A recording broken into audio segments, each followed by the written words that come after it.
ആകാശവാണി വാർത്താവീക്ഷണം. മണ്ഡലകാലം മണ്ഡലപൂജ. തയ്യാറാക്കിയത് ശ്രീജി എസ് ശ്രീധർ.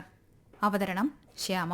ഒരു പ്രത്യേക കാലയളവിൽ ലോകത്തിൽ തന്നെ ഏറ്റവും കൂടുതൽ ഭക്തജനങ്ങളെത്തുന്ന കാനന ക്ഷേത്രമാണ് ശബരിമല. ശബരിമലയിൽ ലോകത്തിന്റെ വിവിധ ഭാഗങ്ങളിൽ നിന്നായി നിരവധി തീർത്ഥാടകരാണ് മണ്ഡല മകരവിളക്ക് കാലയളവിൽ ശബരിമല ദർശനത്തിന് എത്തുന്നത്. 10 മുതൽ 50 വയസ്സിനിടെ പ്രായമുള്ള പെൺകുട്ടികളും സ്ത്രീകളും ഒഴികെ എല്ലാവർക്കും ജാതിമത ഭേദമന്യേ ദർശനം നടത്താനാകുന്ന ക്ഷേത്രം കൂടിയാണിത്. രാഷ്ട്രപതി ദ്രൗപദി മുർമുവിന്റെ ക്ഷേത്രദർശനം ഈ മണ്ഡലകാലത്തിന് തൊട്ടു മുൻപായാണ് ഉണ്ടായത്. ഇതിന് ദേശീയ മാധ്യമങ്ങളിലുൾപ്പെടെ വലിയ വാർത്താ പ്രാധാന്യവും ഉണ്ടായി.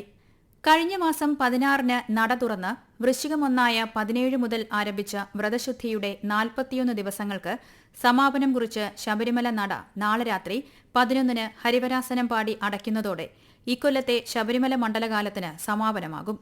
ഇന്ന് മണ്ഡലകാലത്തെ പ്രധാന ചടങ്ങുകളിലൊന്നായ തങ്കയങ്കി ചാർത്തി മഹാദീപാരാധന നടന്നു.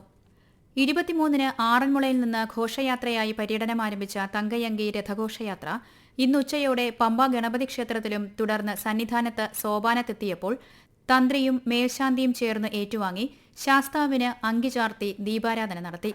ദർശനപുണ്യം തേടിയെത്തിയ ആയിരങ്ങളാണ് ഇത് കണ്ടു തൊഴാൻ സന്നിധാനത്ത് ക്യാമ്പ് ചെയ്തിരുന്നത്. തിരക്കൊഴിവാക്കാൻ ഇന്ന് 30,000 പേർക്കും നാളെ 35,000 പേർക്കും മാത്രമേ വെർച്വൽ ക്യൂ ദർശനം ലഭ്യമാകൂ. 2 ദിനങ്ങളിലും സ്പോട്ട് ബുക്കിംഗ് 2000-ആയി നിജപ്പെടുത്തിയിട്ടുണ്ട്. മണ്ഡലകാല സമാപന ദിനമായ നാളെ രാവിലെ 10:10-നും 11:30-നും മധ്യേ സന്നിധാനത്ത് ശാസ്താവിന് തങ്കയങ്കി ചാർത്തി തന്ത്രി കണ്ഠരര് മഹേഷ് മോഹനരുടെ കാർമ്മികത്വത്തിൽ മണ്ഡലകാലത്തിലെ ഏറ്റവും പ്രധാന ചടങ്ങായ മണ്ഡലപൂജ നടക്കും. നാളെ രാവിലെ 9:30 വരെ മാത്രമാണ് ഈ മണ്ഡലകാലത്തിലെ നെയ്യഭിഷേകം ഉണ്ടാവുകയുള്ളൂ. മണ്ഡലപൂജയ്ക്ക് ശേഷം ഉച്ചയ്ക്ക് നടയടച്ച് വൈകിട്ട് തുറന്നാൽ തുടർന്ന് പതിവ് പൂജകളും നടക്കും. നാളെ രാത്രി 11-ന് ഹരിവരാസനം പാടി നടയടച്ചാൽ മകരവിളക്ക് ഉത്സവത്തിനായി ഈ മാസം 30-ന് വൈകുന്നേരം 5-ന് നട വീണ്ടും തുറക്കും. അന്ന് പൂജകളൊന്നും ഉണ്ടായിരിക്കില്ല.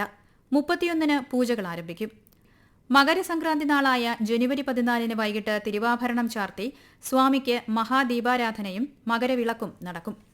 മനസ്സിനെ പൊന്നമ്പലമാക്കിയെത്തുന്ന ഭക്തലക്ഷങ്ങൾക്ക് ദർശന സുഹൃതമേകാൻ വേണ്ട ധാരാളം സജ്ജീകരണങ്ങളാണ് പോലീസും കേന്ദ്രസേനയും ദേവസ്വവും വനം വകുപ്പും ആരോഗ്യവകുപ്പും ഉൾപ്പെടെ വിവിധങ്ങളായ വകുപ്പുകൾ ഒരുക്കിയിരിക്കുന്നത്. കൂടാതെ സന്നിധാനത്തും പരിസര പ്രദേശങ്ങളിലും സേവനസന്നദ്ധരായ ധാരാളം അയ്യപ്പ ഭക്തരും ദർശനത്തിനെത്തിയ ഭക്തർക്ക് സഹായമായി. കഴിഞ്ഞ മണ്ഡലകാലത്തേക്കാൾ ഭക്തരുടെ എണ്ണത്തിലും വരുമാനത്തിനും വലിയ വർധനയാണ് ഇത്തവണ ഉണ്ടായത്.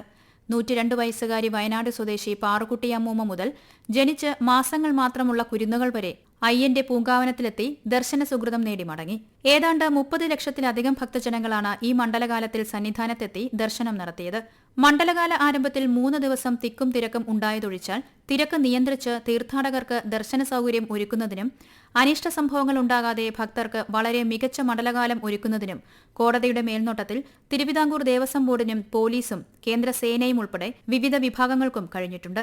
കാനനപാതകൾ വഴി കാൽനടയായി എത്തി ദർശനം നടത്തുന്ന തീർത്ഥാടകരുടെ എണ്ണത്തിലും ഇത്തവണ വലിയ വർധന ഉണ്ടായിട്ടുണ്ട്. സത്രം, പുല്ലുമേട്, അഴുതക്കടവ്, പമ്പ എന്നീ കാനനപാതകൾ വഴി 1.5 ലക്ഷത്തിനടുത്ത് ഭക്തരാണ് ദർശനത്തിനെത്തിയത്. സത്രം, പുല്ലുമേട് പാതയിലൂടെയാണ് കൂടുതലായും തീർത്ഥാടകർ എത്തിയത്.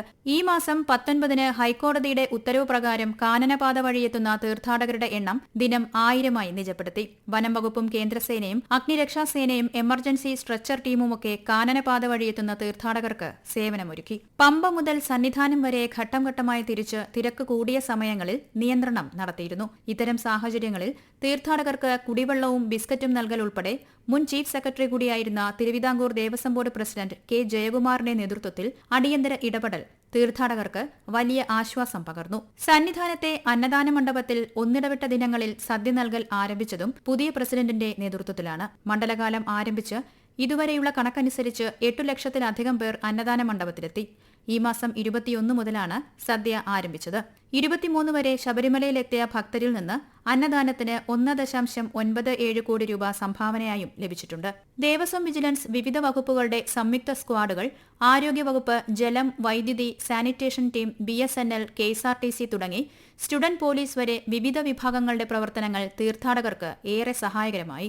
വളരെ മികച്ച നിലയിൽ തങ്ങളുടെ പ്രവർത്തനങ്ങൾ തീർത്ഥാടകർക്ക് ലഭ്യമാക്കാൻ ഓരോ വകുപ്പും സന്നിധാനത്തും പരിസര പ്രദേശങ്ങളിലും ശ്രദ്ധ പുലർത്തി. അതേസമയം ശബരിമലയിലെ സ്വർണ്ണ കവർച്ചയുമായി ബന്ധപ്പെട്ട കേസിൽ ഹൈക്കോടതിയുടെ മേൽനോട്ടത്തിൽ പ്രത്യേക അന്വേഷണ സംഘത്തിന്റെ അന്വേഷണം പുരോഗമിക്കുകയാണ്. 1998-ൽ വ്യവസായി വിജയ് മല്യ നൽകിയ 30 കിലോയോളം സ്വർണത്തിൽ നിന്നുള്ള ഭാഗങ്ങളാണ് നഷ്ടപ്പെട്ടതായി കരുതുന്നത്. ദ്വാരപാലക ശില്പങ്ങളിൽ നിന്ന് ഏകദേശം 4.5 കിലോ സ്വർണം നഷ്ടപ്പെട്ടതായി ഹൈക്കോടതി നിരീക്ഷിച്ചിട്ടുണ്ട്. തിരുവിതാംകൂർ ദേവസ്വം ബോർഡ് മുൻ പ്രസിഡന്റുമാരായ എ പത്മകുമാർ, എൻ വാസു, മുൻ Thiruvabharanam commissioner KS Baiju, administrative officer Sreekumar എന്നിവരെ പ്രത്യേക അന്വേഷണ സംഘം അറസ്റ്റ് ചെയ്തിട്ടുണ്ട്. കേസിന് അന്താരാഷ്ട്ര വിഗ്രഹക്കടത്ത് സംഘങ്ങളുമായി ബന്ധമുണ്ടെന്ന സംശയവും ബലപ്പെടുന്നുണ്ട്. ഇതിന്റെ അടിസ്ഥാനത്തിൽ ഡി മണി എന്ന ഇടനിലക്കാരൻ ബാലമുരുകനെ ചെന്നൈയിൽ SIT സംഘം ചോദ്യം ചെയ്തിട്ടുണ്ട്. കള്ളപ്പണം വെളുപ്പിക്കൽ നടന്നിട്ടുണ്ടെന്ന സംശയത്തെ തുടർന്ന് EDയും അന്വേഷണം ആരംഭിച്ചിട്ടുണ്ട്. അടുത്ത മണ്ഡലകാലത്തിന് മുൻപായി ഈ കേസിന്റെ എല്ലാ വിവരങ്ങളും കോടതി മുൻപാകെ കണ്ടെത്തി കുറ്റക്കാർക്ക് തക്ക ശിക്ഷ ലഭിക്കുമെന്നും നമുക്ക് പ്രതീക്ഷിക്കാം. വ്രതശുദ്ധിയുടെ മണ്ഡലകാലം ഇത്തവണ അവസാനിക്കുമ്പോൾ അടുത്ത മണ്ഡലകാലം പ്രതീക്ഷയോടെ കാത്തിരിക്കാം. നിങ്ങൾ കേട്ടത് വാർത്താവീക്ഷണം.